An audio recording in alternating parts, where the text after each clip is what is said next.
Estas são imagens do Algarve que estão a percorrer o mundo, mercê da transmissão da Volta ao Algarve em bicicleta, que aqui na RTP tem lugar cativo também, com o resumo todos os dias, em que mostramos os melhores momentos desta prova que está a ter Cândido Barbosa no papel de organizador, uma vez que se estreia exatamente neste papel na organização da Volta ao Algarve em bicicleta. Depois de 2 anos fora de alta competição, mas atento ao ciclismo, para mim é a primeira vitória após 25 anos de profissional, que é recuperar esta estrutura, recuperar a Volta ao Algarve que não se iria fazer, e hoje estamos na estrada para proporcionar um espetáculo aos amantes do ciclismo, em especial a toda a gente algarvia que adora ciclismo, e também a todos os participantes, dar-lhe o máximo de condições para que eles possam, enfim, desfrutar e competir ao seu mais alto nível.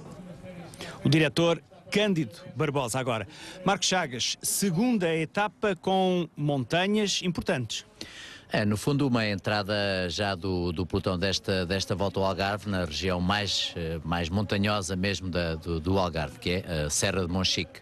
Uma passagem pelo lugar contrário ao que é habitual. Enfim, há muito tempo esta parte que não temos as chegadas tradicionais ao Alto da Foia, mas houve passagem por esse local, contagem de segunda categoria, a juntar a uma de terceira situada antes de Marmelete. E mais 195 km para este grande pelotão com mais de 160 corredores, 161 exatamente o número de corredores que partiram para esta segunda etapa a partir da cidade de Lagoa, com na Nacional, a partida real a acontecer na Nacional 125 e logo depois uma passagem pelo Rio Arade e as primeiras movimentações.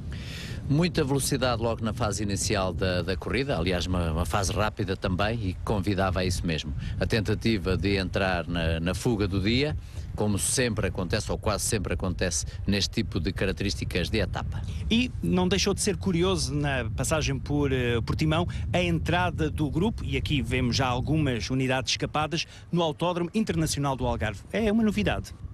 Não sendo uma situação inédita, é, no entanto, para muitos dos corredores, mesmo a nível internacional, uma situação pouco vivida e que foi também para eles seguramente um aspecto particular nesta sua passagem pela corrida algarvia.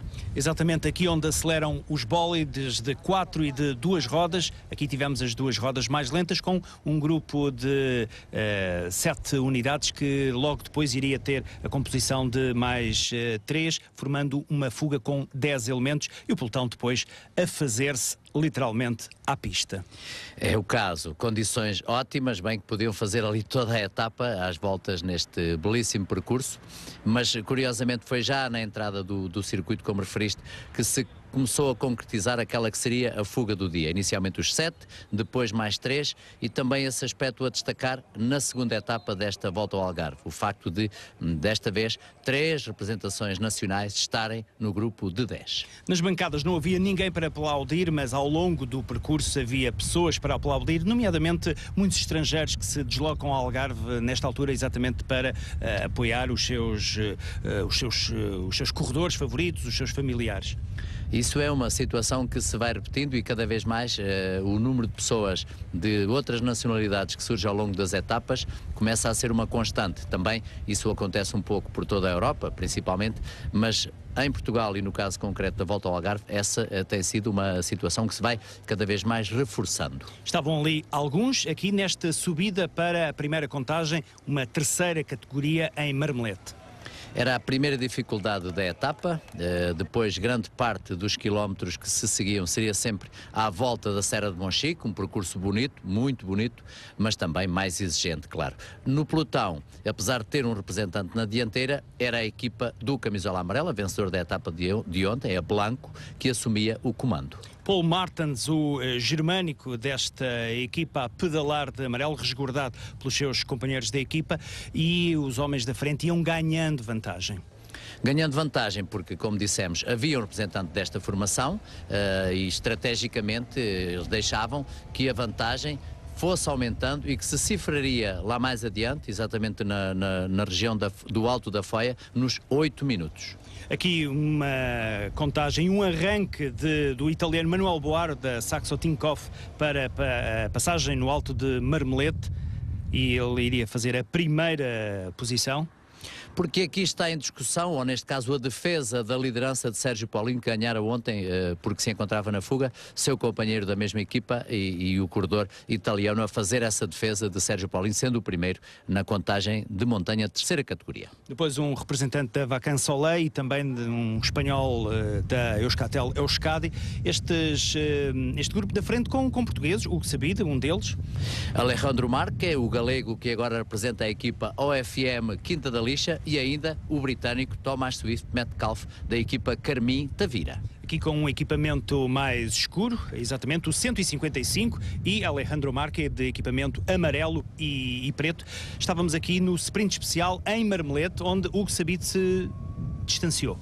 Porque aqui o que está em discussão é, além dos pontos para a camisola das metas volantes, são as bonificações. 3, 2 e 1 segundo terá sido esse o principal objetivo do corredor da LA Antártida. Ele que em 2005 já venceu esta volta ao Algarve em bicicleta, ainda que nessa altura, como ele próprio dizia, no final da etapa de hoje, as equipas Pro Tour ainda não estavam exatamente representadas aqui na volta ao Algarve. Não visitavam tanto o nosso país, neste caso em particular, e no início de temporada, como acontece agora. E agora sim, o Alto da Foia à vista e um apoio especial para Thomas Swift Metcalf, o homem de Tavira. Desce pontos! É só mais 2 curvas! Agora dá, homens! Apesar do incentivo, ele não conseguiu e foi Alejandro Marque, o galego da equipa UFM Quinta da Lixa, a distanciar-se. A ganhar vantagem já na fase final desta subida ao Alto da Foia, o ponto mais alto da região algarvia, como dissemos, cerca de 900 metros de altitude, e a ganhar vantagem para os perseguidores mais diretos e depois para os restantes elementos do grupo. Eram exatamente 8 minutos a desvantagem que o pelotão tinha no alto da Foia, com Alejandro Marque a passar primeiro, depois o italiano Manuel Boaro da Saxo Tinkoff e o terceiro, exatamente o homem da Euskaltel Euskadi, Ricardo Garcia. Depois então, bastante atrasado, o pelotão com 8 minutos. Eu creio que estrategicamente a equipa Blanco a deixar que esta vantagem fosse progressivamente aumentando e a obrigar, neste caso, as outras formações a partir daqui, principalmente a equipa de Mark Cavendish, criasse as condições e neste caso perseguisse os homens mais adiantados para hoje, ao segundo dia, Mark Cavendish conseguisse finalmente chegar à vitória. Exatamente, as cores da equipa Omega Pharma Quick Step a aparecerem na frente do pelotão, de barba Mark Cavendish, o melhor sprinter da atualidade, e depois uma situação aparatosa para um dos corredores portugueses. Aqui nesta passagem por uma passagem de nível, exatamente, um caminho de ferro a ser uma tarefa mais difícil para António Amorim, da LA Antártida. Ele e outros corredores a ficarem envolvidos, o corredor português particularmente marcado por esta queda. Esta situação de passagem de nível é sempre um momento de alguma complicação e terá havido, num pelotão tão numeroso, ali algum toque entre corredores na passagem sobre as linhas férreas e acaba por cair. Entretanto, os homens da fuga tinham a vida contada. Com toda a naturalidade foram progressivamente sendo alcançados. Estes são os últimos 2 resistentes, também eles já a passar a pelotão compacto, e as formações, principalmente Omega Pharma e também Radio Shack, em particular Nelson Oliveira, hoje muito ativo também no trabalho em favor do seu sprinter, não deixaria também muito mal, uma vez que terminaria na segunda posição. Entrávamos aqui nos instantes finais, 3 km para a meta e um ritmo impressionante nesta estrada, na Nacional 125, antes de chegarmos à Lagoa, com 2 frentes de pelotão. Este é um dos momentos mais marcantes. A aproximação à meta, tudo se perspectivava para que hoje Mark Cavendish fosse vencedor, nem sequer entra na discussão. Uma vitória de novo para a equipa Blanco. Teo Boas, que ontem fora terceiro classificado, hoje foi o mais rápido. Estes são os 5 melhores. Um problema técnico na corrente de Mark Cavendish terá afastado o corredor desta discussão ao sprint, onde se nota aqui uma diferença entre Teo Boas e Giacomo Nizzolo. Sim, companheiro de equipa de Tiago Machado na Radio Shack e, como dissemos, também de Nelson Oliveira, que muito trabalhou. Novo líder da corrida, Teo Boas.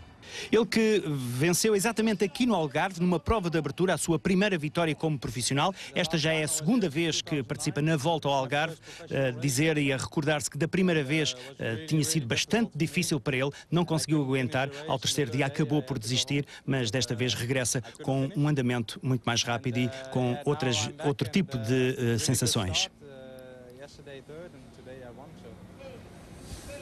Este é o novo camisola das montanhas, o italiano Manuel Boaro, da Saxo Bank Tinkoff.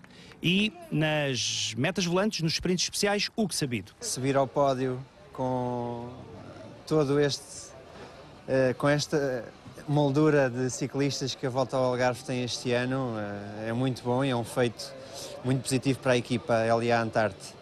Portanto, agora resta-me descansar bem para ver se amanhã consigo conservar esta camisola e assim subir mais um dia ao pódio, porque passa por aí agora os nossos objetivos. Isto porque é muito complicado repetir o feito de 2005, porque as equipas do World Tour já chegam muito rodadas aqui e para nós é muito complicado fazer essa diferença como eles fazem. O pódio final da segunda etapa em Lagoa e os 10 primeiros, onde se colocam neste momento 4 corredores portugueses. Marco, o melhor sprinter da atualidade tinha 2 oportunidades para brilhar na Volta ao Algarve, falhou as 2.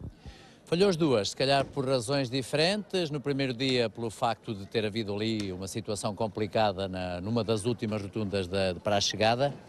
E depois, no dia de hoje, problema mecânico, pelo que sabemos, porque também não é tão seguro assim, mas pela indicação que o próprio vencedor da etapa dá, e sabendo ele seguramente tudo o que se passava com Cavendish, porque é sempre a referência para os sprinters, acaba por não ter essa oportunidade. Em 4 etapas sabemos nós que a do Malhão é para outro tipo de corredores, o mesmo acontece em relação ao último dia, porque é um contrarrelógio individual. Entre grandes sprinters, um terceiro lugar hoje português, feito pelo Bruno Sancho, que está de regresso, Marco, também um valor a assinalar, claro. Eu creio que é, se calhar para nós portugueses, a melhor referência desta etapa. O facto de, por um lado, termos tido representantes de 3 equipas portuguesas na fuga do dia e depois o excelente terceiro lugar de Bruno Sancho, que, como disseste, regressa depois de um problema, de uma lesão que o afetou durante toda a temporada 2012 e que regressa a um bom, excelente nível. A terceira etapa vai fazer a ligação entre Portimão e o Alto do Malhão. Chegamos à etapa rainha da Volta ao Algarve em bicicleta.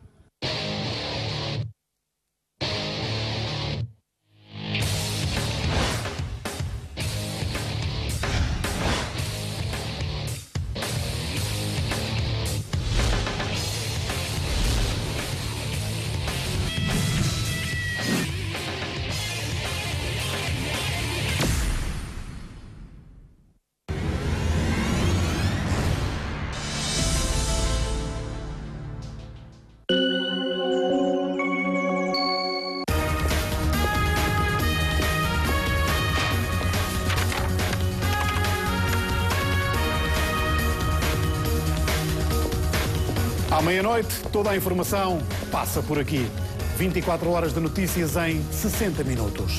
Todos os dias, na RTP2. RTP2. Quem vê, quer ver.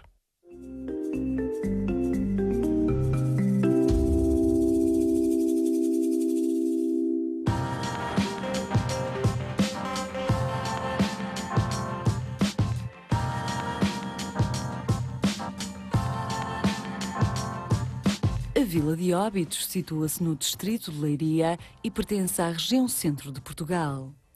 Com 3.100 habitantes, é uma vila que dinamiza a sua zona histórica e que atrai durante todo o ano inúmeros visitantes, não só por ser um verdadeiro museu ao ar livre, mas também pela sua proximidade da praia. A rede de autoestradas que liga a vila aos principais centros urbanos, como Lisboa, Porto, Santarém ou Caldas da Rainha, faz com que seja um ponto de interesse de fácil acesso. Economicamente, podemos destacar a importância do turismo na região, contando com iniciativas bastante mediáticas nas várias estações do ano. Visitamos Óbidos e fomos conhecer várias medidas na área do ambiente e energia.